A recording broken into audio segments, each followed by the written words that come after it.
Alors ce soir, je voulais vous parler encore du combat spirituel, pas de la délivrance, mais du combat spirituel, peut-être sur des aspects un peu originaux, pour bien faire la différence avec la délivrance. Le combat spirituel, c'est pas la délivrance, mais il peut y avoir de la délivrance dans un combat spirituel. Ce que je voulais dire, en commençant par Éphésiens au chapitre 6, c'est que le Seigneur nous prévient que nous qui sommes sur la terre, enfants de Dieu, et qui avons été arrachés au royaume des ténèbres pour entrer dans le royaume de Jésus, nous ne sommes pas appelés à rester dans une sinécure, à rien faire ou à attendre le retour du Seigneur sur une terre qui est débarrassée de la présence de l'ennemi.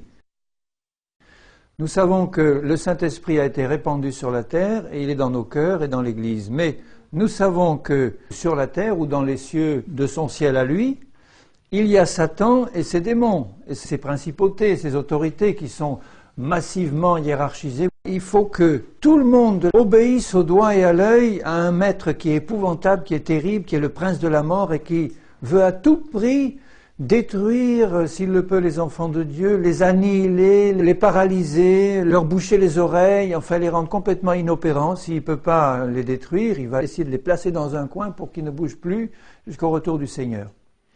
Et c'est pas ça du tout le plan du Seigneur. Donc c'est pour ça que Paul dit dans Éphésiens 6, il dit au verset 10, « Au reste, fortifiez-vous dans le Seigneur, et par sa force toute puissante, qu'est-ce qu'il dit?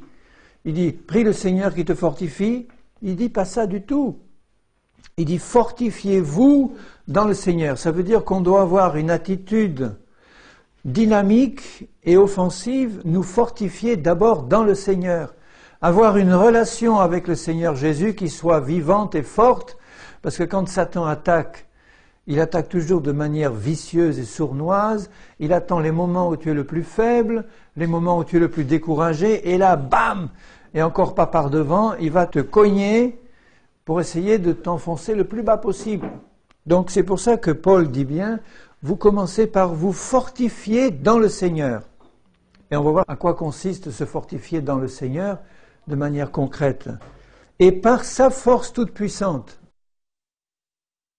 Donc Paul dit, Éphésiens 6.10, vous vous fortifiez dans le Seigneur. Donc c'est un ordre. Tu vois, le Seigneur, il a disposé pour toi toute une panoplie d'armes spirituelles, et puis lui-même est là présent, avec son Esprit Saint qui est tout puissant, lui, Jésus qui est tout puissant, le Père tout puissant. Donc, pour le Seigneur, c'est absolument pas un problème, Satan et ses hordes. Il sait qu'ils ont tous été vaincus à la croix une fois pour toutes. Le problème, c'est les chrétiens qui soit veulent pas entendre parler du problème, soit l'ignorent parce qu'ils sont pas du tout au courant, soit sont dans l'incrédulité parce qu'on leur a enseigné des fausses choses. On leur a dit par exemple qu'une fois que tu es chrétien, Satan ne te touche plus, tu es automatiquement préservé, il n'ose même pas s'approcher de toi. Enfin bref, des inepties qui maintiennent les chrétiens dans un état de faiblesse spirituelle. C'est comme si on demandait en période de guerre, en plein front, à un soldat d'aller se balader comme ça sur la ligne en disant, maintenant que tu fais partie de l'armée la plus puissante du monde, tu vois, tes chefs sont les meilleurs du monde, c'est l'armée la mieux équipée, tu risques rien, il va pas oser s'intéresser à toi, l'ennemi. Mais si l'ennemi est là, c'est un ennemi vicieux, un ennemi de partisans qui t'attaqueront par derrière et qui essaieront de te faire sauter par les moyens les plus vicieux, tu es en position de danger de mort.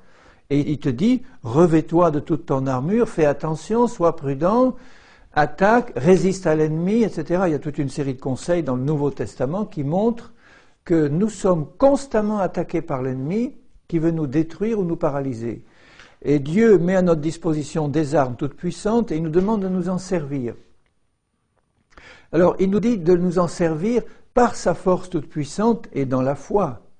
Il ne s'agit pas d'aller jouer les Don Quichotte et les matamors et puis de dire, où sont les démons, que je les chasse, parce que maintenant, non, c'est pas ça du tout, c'est être rempli de la présence du Seigneur, du discernement du Saint-Esprit, de la sagesse de Dieu, et être revêtu de toutes les armes de Dieu, avancer sur le chemin qui est Jésus et qui nous montre, et chaque fois que l'ennemi se présente et que l'ennemi nous attaque, le discerner, voir vraiment qu'il s'agit d'une influence spirituelle et pas du microbe un tel ou de telle attitude psychologique négative, c'est pas ça du tout, hein. Il ne s'agit pas non plus de voir des démons derrière chaque arbre, Mais il s'agit de voir notre position en Christ. C'est ça qui manque aux chrétiens. C'est que beaucoup de chrétiens ont l'intelligence spirituelle obscurcie, soit par l'ignorance, soit par l'incrédulité, et ils ne voient pas quelle est leur position en Christ pour pouvoir s'engager dans ce combat dans une attitude de vainqueur. Soit ils ne s'engagent pas du tout dans le combat parce qu'on leur a dit que Satan n'était plus du tout dans le jeu, il ne s'occupe pas de toi. Soit on leur a dit qu'un chrétien ne pouvait pas être lié à ta nouvelle naissance, tu es automatiquement délivré de tout. Donc on ne peut pas s'engager dans un combat si on ne voit pas l'ennemi, si on ne le discerne pas, si on ne voit pas quelles sont les influences qui sont autour de nous. Il faut un discernement spirituel. Alors, dans nos pays occidentaux, matérialistes, scientifiques, surtout français, où c'est Descartes et le raisonnement intellectuel, on a perdu, en général, complètement conscience de l'existence de ces autorités, de ce monde spirituel de Satan qui nous entoure. Et pour les gens de nos pays, même les chrétiens, il n'y a finalement que deux domaines, celui de Dieu et puis celui des hommes. Celui de Dieu, c'est le domaine de la religion en général, le catholicisme, le protestantisme, les influences bénéfiques qui viennent du Seigneur, etc. Et puis, ensuite, il y a sur la terre le domaine de la science. Alors chez nous, la science a pris un développement tel que maintenant on explique par la science des tas de choses que nos anciens expliquaient par des influences démoniaques. Maintenant, on a tout enlevé. On a expliqué de manière scientifique tout ce qui était d'origine spirituelle, ce qui fait qu'on a anesthésié les populations de ces pays occidentaux matérialistes en leur faisant oublier qu'il y avait entre le ciel de Dieu et notre terre un domaine où Satan et ses démons agissent pour pouvoir asservir, contrôler, détruire la terre et ses habitants. Quand le péché a été commis, eh bien c'est comme si Adam et Ève s'étaient livrés à l'autorité de Satan qui avait réussi à les séduire.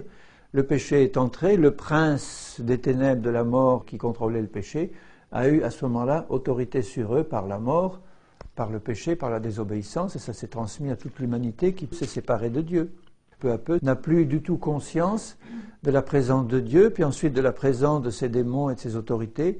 Mais aller dans les trois quarts du reste du monde, aller dans les pays d'Afrique, dans les pays d'Asie, où ils vivent en permanence dans le monde des esprits, où de la naissance à la mort, c'est le contact avec les esprits, le monde spirituel, ils savent très bien ce que c'est.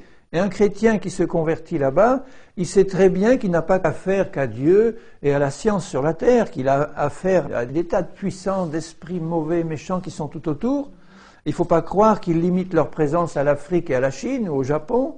Ils sont tout aussi nombreux ici chez nous, sinon peut-être plus parce qu'ici chez nous, personne ou presque ne fait attention à eux, quoique de plus en plus maintenant les gens, parce qu'ils ont un besoin spirituel, ils découvrent et ils s'ouvrent à un domaine spirituel inconnu, mais qui est celui du spiritisme, de l'occultisme, de l'ésotérisme, sans se rendre compte, en croyant que c'est de Dieu parce que c'est du domaine spirituel, sans se rendre compte que tout ça c'est contrôlé par Satan. Le domaine des guérisseurs, le domaine des médecines douces, le domaine de la méditation transcendantale, de tout ça c'est entièrement contrôlé par Satan. Et comme on a anesthésié les populations de nos pays par la science et la technique, Satan réussit à s'infiltrer en prenant un déguisement scientifique. Quand j'étais professeur de psychosociologie à Grenoble, j'avais reçu la visite d'un homme alors parfaitement bien mis, costume, cravate, attaché-caisse et tout. Il était venu me présenter les dernières recherches scientifiques et les développements récents de toutes les études scientifiques sur la méditation transcendantale du Maharishi, le gourou des Beatles et des célébrités. Et ils avaient fait toutes sortes d'études scientifiques sur les effets bénéfiques de la méditation, sur les ondes cérébrales, sur la sécrétion des sucres dans le corps, des hormones et tout, qui montraient qu'il y avait un effet positif. Alors, ils ont repéré les professeurs de psychologie à l'université, puis ils allaient systématiquement les démarcher, leur sortir leur mallette de vendeurs, et ils essayaient d'accrocher avec un emballage scientifique ceux qui pouvaient se laisser accrocher, parce que c'est vrai que ça a un aspect extraordinairement intéressant. Il y a des études qui ont été faites qui montrent que le yoga par-ci, le yoga par-là, la méditation, mais on ne parle pas de tous les effets mauvais, et en particulier des liens spirituels sataniques qui sont mis dessus quand on s'engage dans ces choses-là. Alors quand je lui ai dit que j'étais chrétien et que je suivais Jésus, il a fermé son truc, il est parti, et puis hop, il n'a plus rien. Bon, il y avait un conflit là qui allait pas. Hein. Mais pour montrer qu'ils n'hésitaient pas à aller directement rencontrer les gens pour leur parler.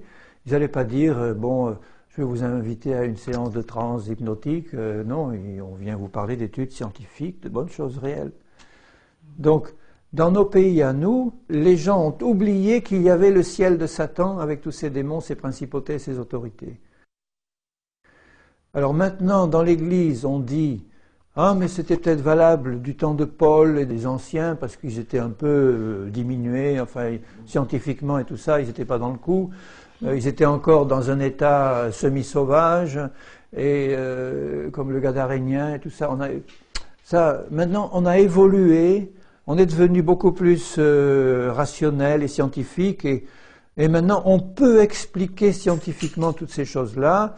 On a des termes psychologiques, c'est une névrose, psychopathe, machin, et puis bon, et puis voilà, et puis alors on envoie le sujet ou le malade à un psychiatre, ou chrétien si possible, si c'est un chrétien qui est malade, et puis on essaye d'expliquer scientifiquement tous ces symptômes pour proposer des solutions humaines et scientifiques, mais ça ne marche pas, parce qu'on ne s'intéresse pas au domaine spirituel et à la cause qui est derrière. Alors, il faut tomber ni dans un excès ni dans l'autre. L'autre excès, c'est celui des restes des populations mondiales qui vivent tellement dans le domaine spirituel qu'ils n'ont pas toujours le discernement pour savoir si ça vient de Dieu ou si ça vient du malin. L'autre excès, c'est chez nous, où on s'engage sous un couvert scientifique, chez nous, dans toutes sortes de pratiques qui deviennent de plus en plus occultes et qui n'ont comme origine que Satan. Alors on est dans ce combat-là, nous. On a autour de nous des esprits mauvais, méchants, des dominations, des hiérarchies qui n'ont qu'un seul but, c'est de nous attaquer, de nous détruire s'ils le peuvent. S'ils le peuvent. Et bien souvent, ils le peuvent. Alors, il faut vraiment piétiner cette fausse doctrine que les chrétiens ne peuvent pas être liés par des esprits méchants, ou que les chrétiens ne peuvent pas avoir d'esprit en eux, dans leur corps ou dans leur âme, ou que les chrétiens ne peuvent pas avoir de lien spirituel causé par des démons sur eux.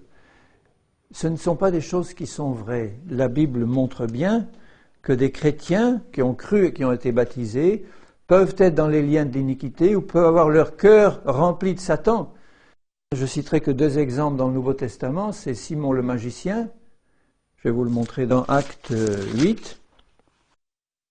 Simon était un grand magicien, il faisait de grands prodiges par sa magie, et dans Actes 8 et au verset 13, il est écrit « Simon lui-même crut, et après avoir baptisé, il ne quittait plus ». Donc il a répondu aux conditions fixées par Jésus, celui qui croira et qui sera baptisé sera sauvé. D'après les critères de Jésus, il a entendu l'évangile, il a été touché, il crut et il fut baptisé. Donc il est chrétien. Et tout de suite après, on voit qu'il veut acheter le don de transmission du Saint-Esprit par imposition des mains, il veut l'acheter avec de l'argent. Et voyez la réponse que l'apôtre Pierre lui fait. Au verset 20, il lui dit que ton argent périsse avec toi, puisque tu as cru que le don de Dieu s'acquérait à prix d'argent. Et il n'y a pour toi ni part ni lot dans cette affaire, parce que ton cœur n'est pas droit devant Dieu. C'était un chrétien, juste converti. Ton cœur n'est pas droit, repens-toi de ta méchanceté, prie que la pensée de ton cœur te soit pardonnée, s'il est possible. Il n'en était même pas sûr, hein. Car je vois que tu es dans un fiel amer et dans les liens de l'iniquité. L'iniquité, c'est quoi? C'est Satan, le prince de l'iniquité. Donc il était lié. Bon, c'est normal, un grand magicien qui vient de se convertir, il risquait d'avoir une bonne dose de liens sur lui. Donc Pierre lui dit, je vois que tu es dans les liens de l'iniquité. Mais ce n'était pas obligé qu'il soit dans les liens de l'iniquité. Ce n'était pas nécessaire. Son cœur n'était pas droit. Et c'est pour ça que les liens de l'iniquité sont restés sur lui. Il a cru, il a été baptisé, son cœur n'était pas droit, il a essayé d'acheter le don de Dieu. Il aurait dû, dans son cœur, s'il avait été droit, sentir la voix du Saint-Esprit en lui montrer que ces choses-là ne pouvaient pas se faire avec Dieu, et que, humblement, il devait simplement demander le don de Dieu qui ne s'acquiert pas à prix d'argent. Donc il avait des liens de l'iniquité sur lui. Il était lié par des démons. Et vous remarquez que Pierre ne lui dit pas viens ici Simon, pauvre ami, je vais te prendre et on va faire une bonne séance de délivrance, même si ça dure 24 heures, je vais te chasser tous tes démons, ou je vais briser au nom de Jésus tous tes liens. Il ne dit pas ça du tout. Il avait sûrement besoin d'une grosse délivrance, ce Simon. Mais la méthode de Pierre, c'est lui dire, repens-toi et prie le Seigneur que tu sois pardonné s'il est possible. Donc, il fallait que Simon se repente, Simon prie, et que Simon reçoive dans son intelligence la vérité là-dessus, c'est-à-dire que le don de Dieu ne s'achète pas, qu'il faut prier avec foi et que Dieu donne son Saint-Esprit à ceux qui le demandent et à ceux qui croient et à ceux qui lui obéissent. Et à ce moment-là, il l'aurait reçu gratuitement. C'était ça la vérité de la parole. Quand on lit la parole, on voit qu'il est écrit « Dieu donne son Saint-Esprit à ceux qui le demandent, Dieu donne son Saint-Esprit à ceux qui lui obéissent, et Dieu donne son Saint-Esprit en abondance, comme un père donne de bonnes choses à ses enfants. » C'est ça la vérité de la parole. Donc la solution pour Simon, il avait des pensées qui n'étaient pas les pensées de Dieu, c'était les pensées de Satan ou des pensées humaines. Et ces pensées-là le mettaient dans des liens d'iniquité. Et la solution pour lui, c'était pas de prier pour que ces démons soient chassés, c'était de prier pour qu'ils soient pardonnés, d'une part, et pour que la vérité de Dieu rentre dans son esprit, qu'il sache quelle était la position de Dieu dans ce domaine et la position de la parole.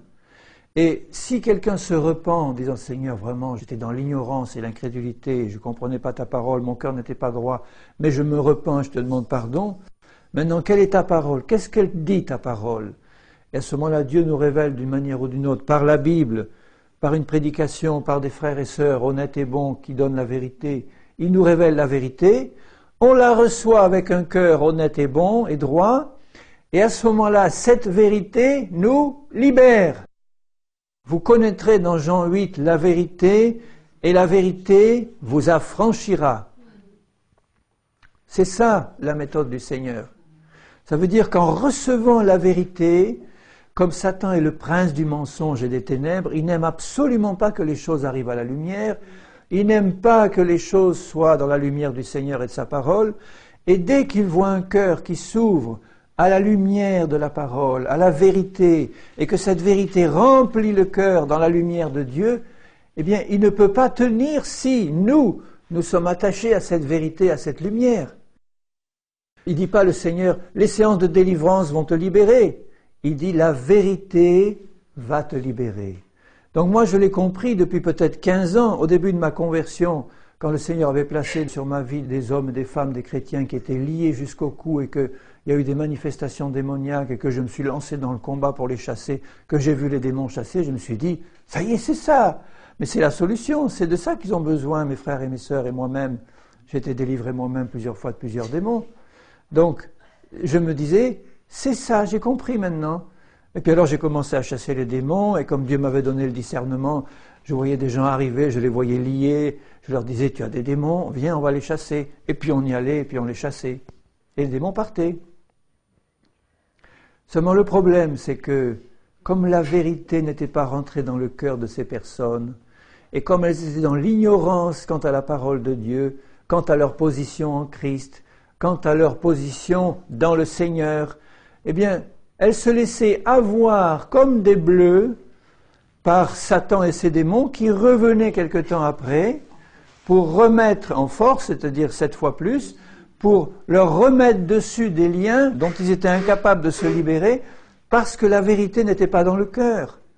Donc j'ai arrêté, j'ai dit, mais je rends la situation de ces frères et sœurs pire qu'avant, et maintenant la méthode que j'utilise systématiquement, c'est l'enseignement de la parole et la prière pour dire, Seigneur, voilà, je vais leur présenter ce que tu dis en ce qui concerne leur situation en Christ, leur position de chrétien, ce que Dieu dit qu'il a fait pour eux, ce que Dieu dit qu'il a fait d'eux en Christ, des êtres nouveaux, la lumière du monde, des choses comme ça.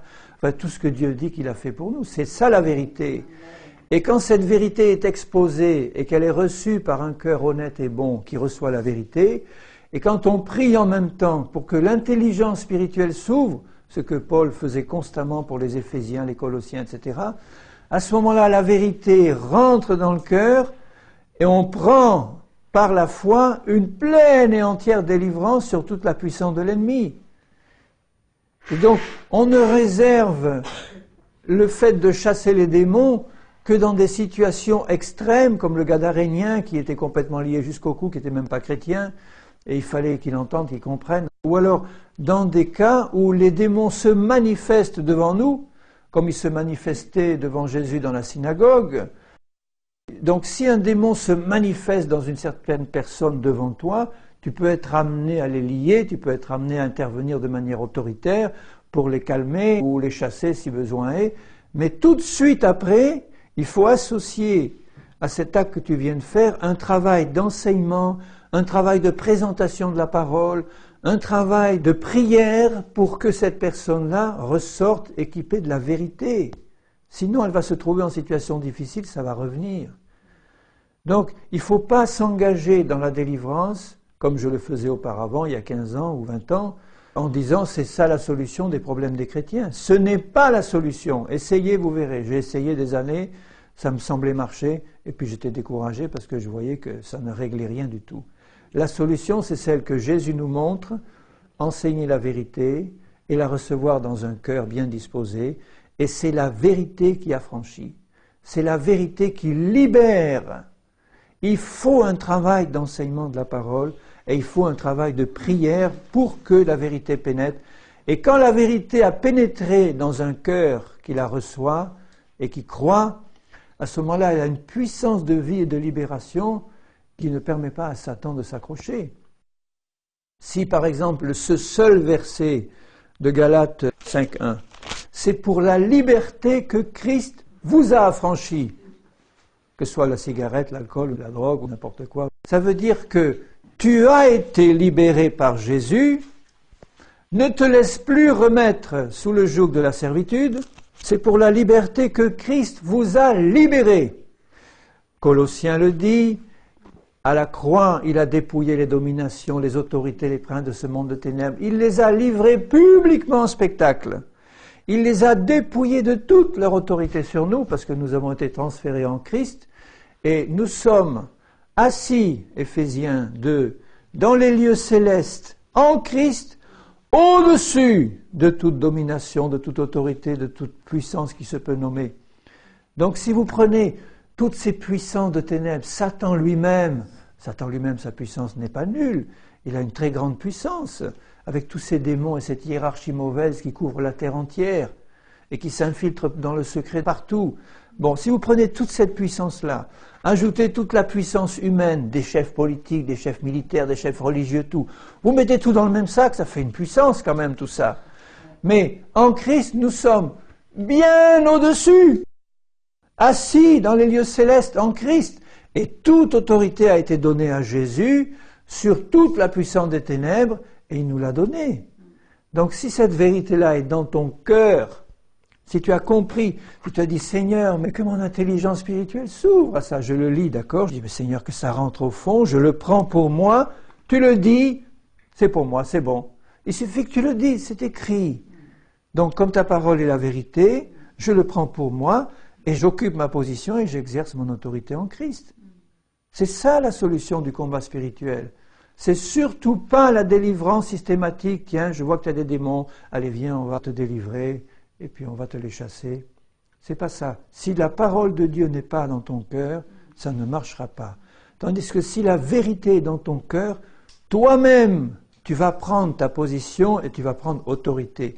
Et tu seras tellement joyeux de voir que ça marche, que tu n'as pas besoin de courir derrière le délivreur, spécialiste des délivrances là, qui fait ses grandes séances publiques où il y a des centaines de démons qui grenouillent là-dedans, il y a des démons qui sortent de tous les côtés, qui passent de l'un à l'autre, et ça hurle et ça crie.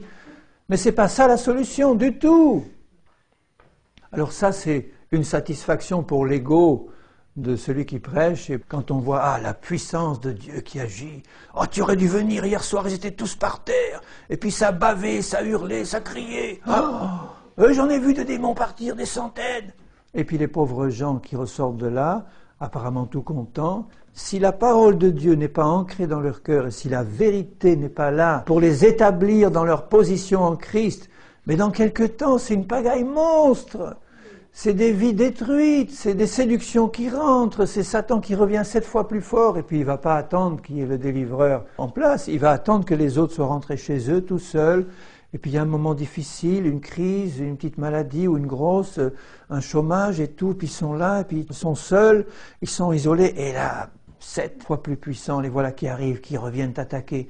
Et si la vérité n'est pas dans ton cœur, si tu n'es pas établi en Christ, si tu ne connais pas ta position en Christ, comment tu pourras résister? Tu ne peux pas. Tu vas te faire balayer et puis ta situation sera 7 fois pire qu'avant. Et après, quelqu'un qui se trouve dans cette situation-là, quelle va être la tendance naturelle? Il va dire, ah ben oui, j'ai reçu une bonne délivrance, mais ils ne sont pas tous partis.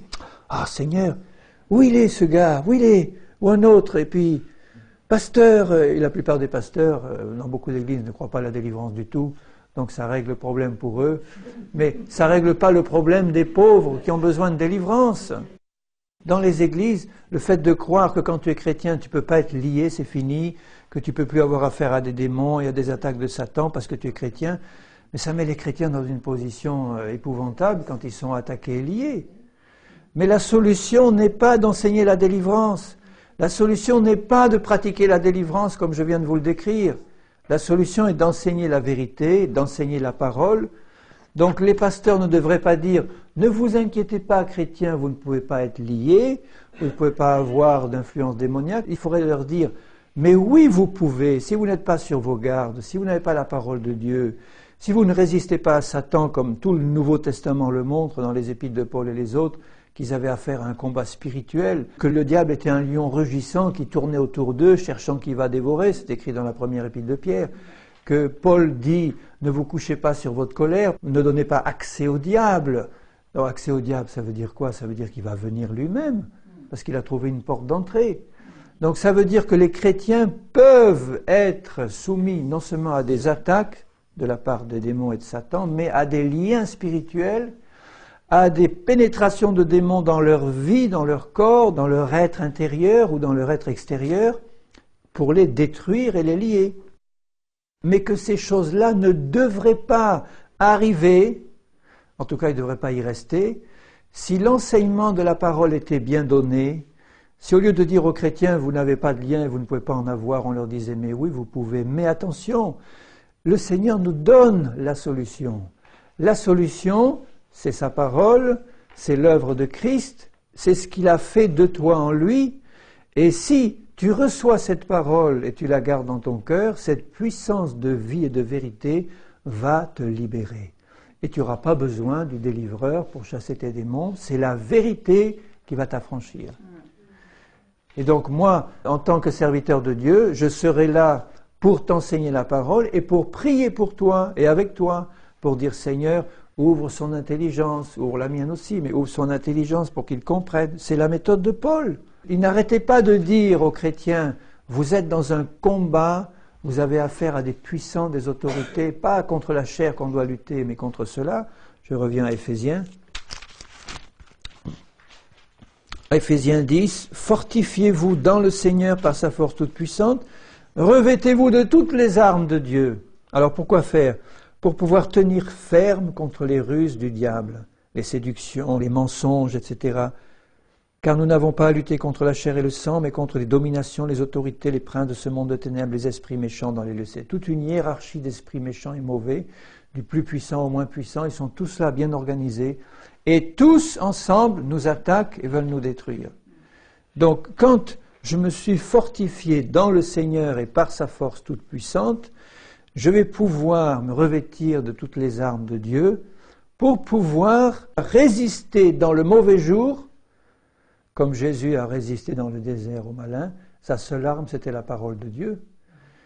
Et pour pouvoir tenir ferme après avoir tout surmonté. Donc c'est un combat terrible.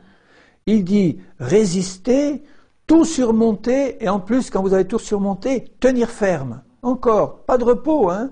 Vous lâchez pas les armes, rien.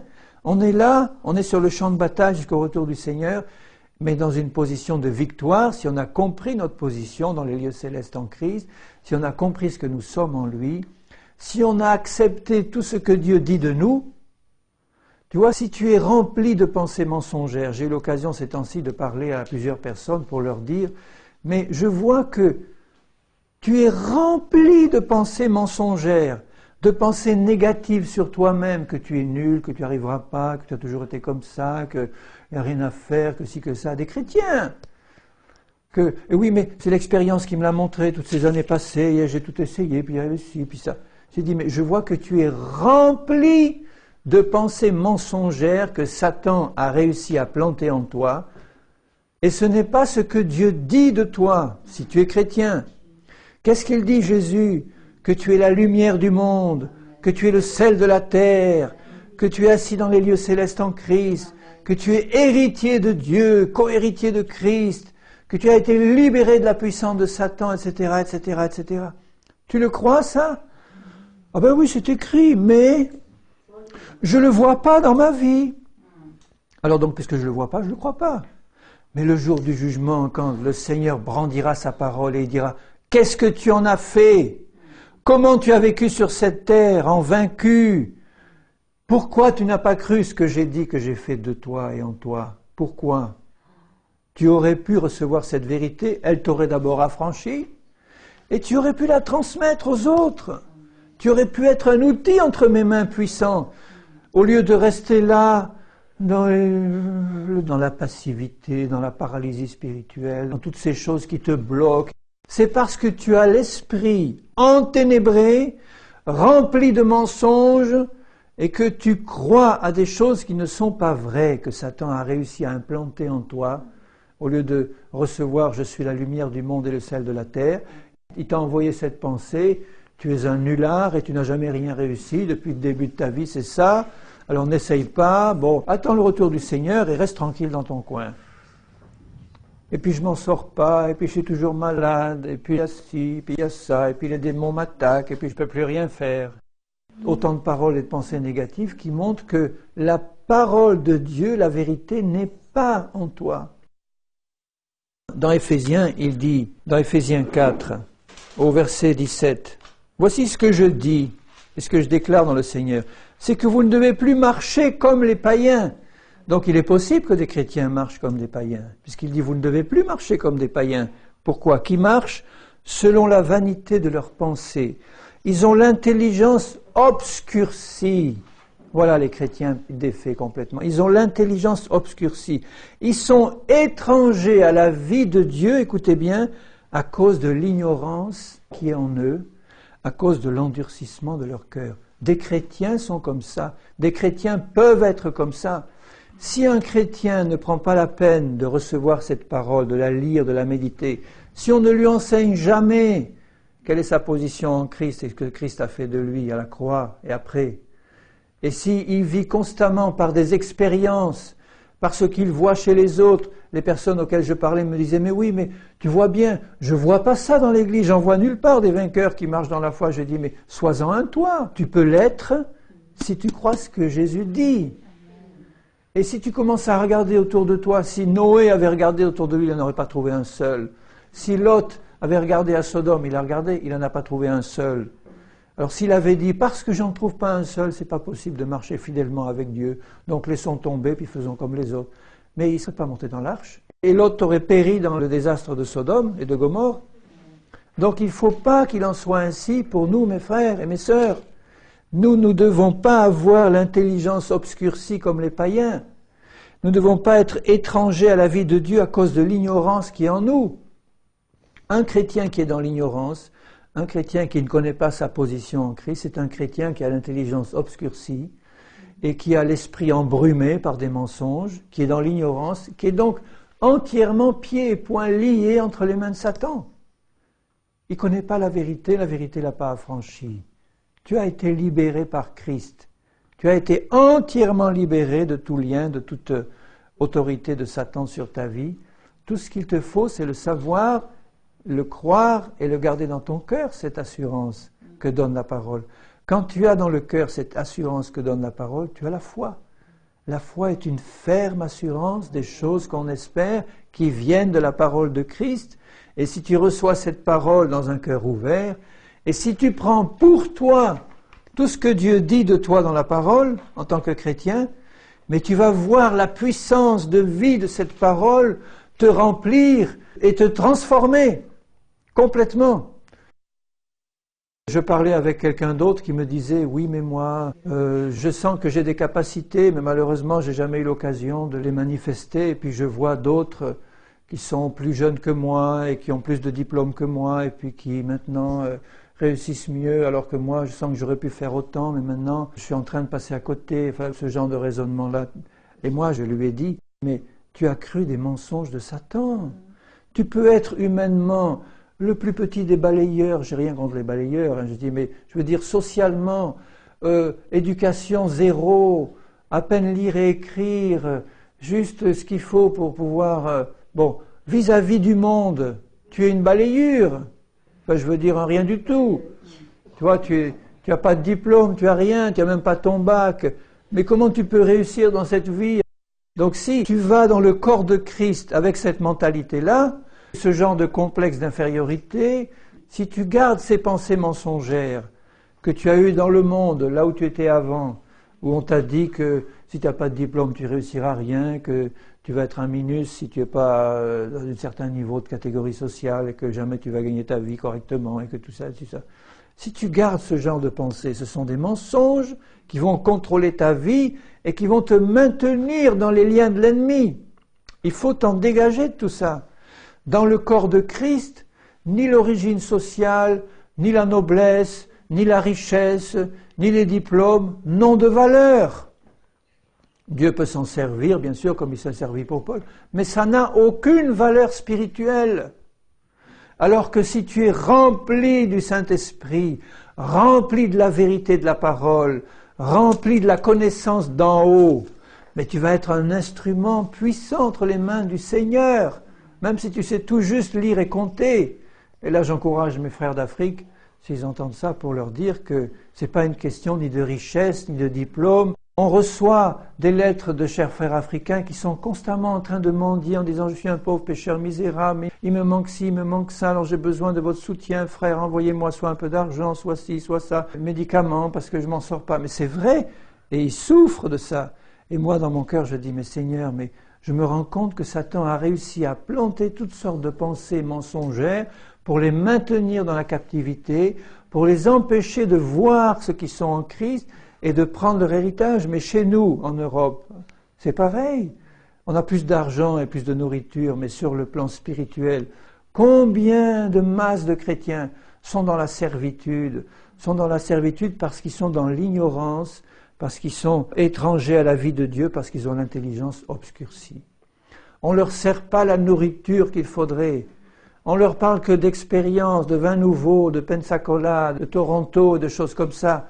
Et on dit, vous savez, j'étais dans une réunion où on a vu des gens paralysés pendant 3 heures, ou faire ci ou faire ça, ou sauter comme des cabris. Ah, la puissance de Dieu. Mais c'est pas ça qui va nourrir l'être intérieur des chrétiens. Je ne suis pas en train de me moquer de certaines manifestations. Je dis, si on nourrit les chrétiens qu'avec ça, avec des expériences et des prédications où on dit pendant 1 heure, eh bien j'étais à tel endroit, j'ai vu telle chose se passer, j'ai fait ça, et puis j'ai vu telle autre chose se passer, et puis alors c'était bien, et puis un tel a eu ça, et puis une telle a eu ça. Bon, ça encourage d'avoir des bons témoignages, mais c'est pas suffisant pour avoir l'intelligence éclairée. Ce qui éclaire l'intelligence, ce n'est que la parole du Seigneur. C'est ça la vérité. Vous connaîtrez la vérité et la vérité vous affranchira. Donc, prêchons la vérité, transmettons la vérité parce qu'on l'a reçue et on va voir des libérations se passer. On va voir les pensées renouvelées et tous ces mensonges que l'ennemi a réussi encore à planter en nous ou qui proviennent encore de notre vie passée. Le Seigneur veut qu'ils soient remplacés par ses pensées à lui, c'est-à-dire sa parole, par ce qu'il dit, et quand ces choses sont plantées dans nos cœurs, elles produisent la vie de Christ. Et on a la liberté, à ce moment-là, de marcher en vainqueur en Christ sur cette terre. Donc on est dans un combat permanent. Dans ce combat, on a des armes toutes puissantes. Je n'ai pas donné la liste des armes, mais si vous lisez la liste des armes de l'armure d'Éphésiens 6, vous vous rendez compte que toutes ces armes montrent que c'est un chrétien qui marche dans l'intégrité, qui marche pas dans une vie de compromis, mais qui marche dans la vérité, dans la justice, dans la sainteté, dans le zèle, c'est-à-dire qu'il a reçu la vérité de la parole. Ce n'est pas un zèle légaliste de courir aux réunions, de participer aux campagnes d'évangélisation, de distribuer des tracts, etc. Ce n'est pas le fait de faire ça qui me rend zélé pour Dieu, hein, mais c'est le fait d'avoir reçu la vérité, d'avoir le cœur rempli de la vie de Christ qui me donne le zèle, qui me donne la justice, la sainteté par la foi. Donc ce chrétien-là qui est armé, il a reçu la parole de Dieu, il a reçu la vérité, comme ceinture, la foi, la justice, la cuirasse, tout ça c'est le résultat de la parole de Dieu dans sa vie. Il a eu un bon enseignement où il a médité la parole, il l'a accepté, parce que vous pouvez avoir un bon enseignement et méditer la parole et pas accepter la vérité. Il a accepté tout ce que Dieu dit, il l'a pris pour lui, ces choses l'ont transformé, ces choses l'ont équipé d'une armure spirituelle. Et là, dans cette position, avec l'épée de l'esprit qui est la parole, et avec toutes sortes de prières et de supplications, il résiste au malin, il combat, il tient ferme après avoir tout surmonté. C'est la position du vainqueur, ça. Hein. Alors, dans Actes 5, au verset 1, un homme nommé Ananias, avec Saphira sa femme, vendit une propriété, en retint une partie du prix, sa femme le sachant. Donc c'était des chrétiens de l'Église primitive, ils avaient sans doute été baptisés d'eau, baptisés du Saint-Esprit après avoir cru tout. Mais, vous voyez, ils ont accepté le mensonge qui est l'arme numéro 1 de Satan, le père du mensonge. Donc ils ont menti en disant on a vendu cette propriété à tel prix alors que c'était un peu plus cher, ils ont gardé une partie du prix, un mensonge simplement. Et le fait d'avoir pris ce mensonge en eux les a mis dans les ténèbres. Et Pierre lui dit, bon, Pierre avait le discernement de l'esprit, il a bien vu qu'il y avait devant lui quelqu'un dans les ténèbres. Il lui dit, Ananias, pourquoi Satan a-t-il rempli ton cœur? Un chrétien baptisé d'eau et du Saint-Esprit, il lui dit, Satan a rempli ton cœur. Alors certains diront, ah oui, mais c'est une métaphore, c'est allégorique, c'est une manière de dire, mais c'est écrit. Pierre lui dit, Satan a rempli ton cœur. Alors, moi je ne discute pas de savoir si c'est Satan lui-même qui a rempli son cœur ou Satan qui a rempli son cœur de mensonges qui vient de lui. Le résultat est le même, c'est qu'ils sont maintenant un jouet entre les mains de Satan. Ils sont un instrument dans l'Église primitive entre les mains de Satan. Si Dieu avait laissé ces personnes en vie, eh bien le mensonge se serait propagé dans l'Église. Et là, comme la présence du Seigneur était évidente et quotidienne, et Pierre lui dit, comment as-tu pu mettre en ton cœur un pareil dessein? Vous voyez, une pareille pensée. Un dessein, c'est une pensée. Donc, Satan a agi par le mensonge, il a suggéré cette pensée-là, et ils l'ont accueillie et ils ne se sont pas repentis. Parce que je suis sûr que le Saint-Esprit a dû commencer à travailler en eux pour leur dire, mais attention, tu entres dans les ténèbres, tu entres dans un domaine qui n'est plus celui de Dieu, tu es en train de mentir à tes frères, à tes sœurs et à Dieu. Le Saint-Esprit immédiatement a dû agir. Et au lieu de se repentir immédiatement, eh bien, ils sont restés endurcis dans leur position, ils n'ont pas écouté la voix du Saint-Esprit, et le Saint-Esprit a parlé à Pierre pour révéler la vérité, tout mettre en lumière. Et ce n'est quand il a dit, ce n'est pas à des hommes que tu as menti, mais à Dieu, Ananias, entendant ces paroles, tomba et expira. Une grande crainte saisit tous les auditeurs, les jeunes gens s'étant levés, l'enveloppèrent, l'emportèrent et l'ensevelirent. Les Juifs enterrent le jour même leur mort, bon, ils l'ont enterré tout de suite. Et 3 heures plus tard, sa femme entra sans savoir ce qui était arrivé. Pierre lui adressa la parole. Tu sais, ton mari vient de mourir, fais attention, il ne faut pas mentir, c'est pas bon. Non, dis-moi, est-ce à ce prix-là que vous avez vendu votre terrain? Oui, dit-elle. Mensonge à nouveau. Et la parole de Pierre, elle est claire. Comment vous êtes-vous accordés pour tenter l'Esprit du Seigneur? Ceux qui ont enseveli ton mari sont à la porte et ils t'emporteront. Et elle expira sur le champ. Vous voyez, l'action du Saint-Esprit de vérité sur des chrétiens qui remplissent leur cœur d'un mensonge de Satan. Et je dis, Seigneur, merci pour ta compassion et ta miséricorde pour nous, aujourd'hui, parce qu'il y en aurait des chrétiens qui expireraient comme ça, parce qu'ils vivent dans le mensonge, ils vivent dans le compromis qui est un mensonge, ils vivent dans l'erreur, acceptée volontairement et pas abandonnée.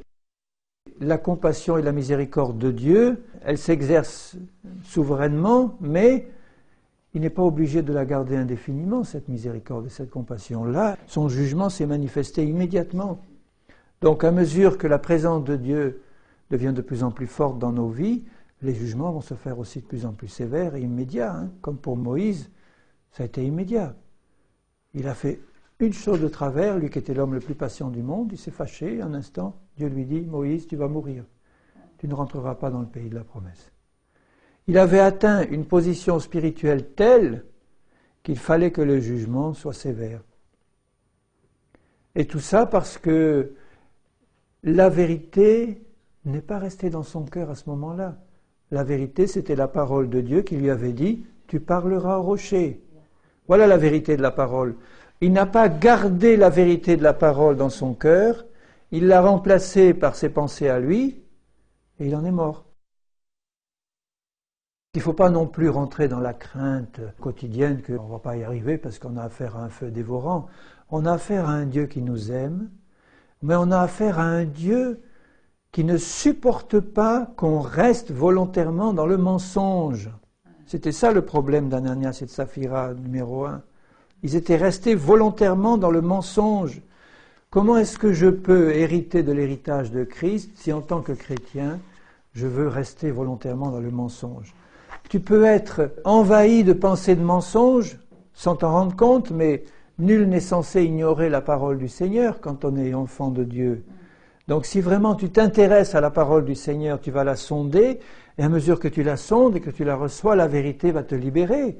Tu n'as pas le droit de rester toute ta vie avec l'esprit embrumé de mensonges de l'ennemi ou de la chair. Tu as le devoir de recevoir la vérité de la parole, et tu peux savoir que de l'autre côté, il y a un Dieu de vérité qui fait tout pour que par son esprit de vérité, par sa parole de vérité, cette vérité te soit révélée, pour que si tu le désires et si tu pries dans ce sens, puisqu'il voit ta soif, le Seigneur, s'il voit un cœur assoiffé de vérité en disant « Seigneur, révèle-moi ta vérité, remplis-moi de la vérité », eh bien l'action du Saint-Esprit va se faire dans ce sens dans ta vie, ton cœur va s'ouvrir, la vérité va rentrer, tu vas comprendre, et l'ayant comprise, tu vas croire, et tu vas rentrer dans des domaines nouveaux de victoire et de marche par la foi.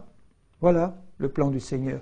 Donc, si tu es dans un combat, et on est tous dans un combat, la seule arme qui te maintiendra, c'est l'amour de la vérité et l'action de la parole de Dieu de vérité dans ta vie, parce que tu l'as prise avec toi. Parce que cette parole va te changer toi, donc te revêtir de toutes les armes de la justice, et cette parole va être entre tes mains une arme offensive puissante pour pouvoir écarter l'ennemi qui t'attaque. Tu es équipé toi-même parce que tu as reçu cette parole t'a transformé, cette parole t'a équipé des armes de justice, de la sainteté, de la justice, de la foi, etc. Et cette même parole entre tes mains est une arme offensive puissante pour repousser l'ennemi par toutes sortes de prières et de supplications. Les armes offensives dont tu disposes, c'est la parole du Seigneur et les prières et les supplications. Dans la liste d'Éphésiens 6, c'est indiqué clairement. Donc quand tu pries le Seigneur pour toi ou pour les autres en disant « Seigneur, ouvre mon intelligence pour que je comprenne ta parole, parce que je veux la recevoir dans un cœur ouvert, et je veux qu'elle produise tous les fruits, je veux que tout cet héritage qui est dans les lieux célestes en Christ, dans lequel je suis, tout ça passe dans ma vie, là, ici-bas. Je veux voir la liberté se manifester dans ma vie. Je veux voir la puissance du Saint-Esprit remplir ma vie. Je veux être un instrument entre tes mains. Je veux que cette puissance de vérité me libère, me change, me remplisse de toi, de ta justice, et que le temps qui me reste à vivre, je puisse non seulement continuer à m'équiper de cette vérité, à me remplir, mais je puisse être un transmetteur de vie et de vérité autour de moi. C'est ça que Dieu veut pour toi. C'est un bon programme, tu es d'accord? Amen. Donc comme Dieu le veut, si tu le veux toi, les deux vont se rencontrer et ça va faire des merveilles. La vérité va t'affranchir parce que tu es enfant de Dieu et tu vas la croire pour toi. Tu es déjà libre, Ça y est, c'est fait. En Christ, tu l'es. Donc, tu as autorité maintenant. Tu peux exercer ta volonté qui est au service de la foi. Tu peux te tourner vers cet ennemi pour lui dire, tu n'as plus aucune autorité sur moi, c'est terminé.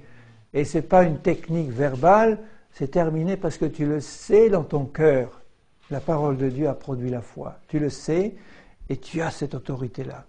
Et même si le combat se prolonge, même si tu es encore dans des coups que tu reçois, eh bien tu sais que tu es dans une position de vainqueur en Christ.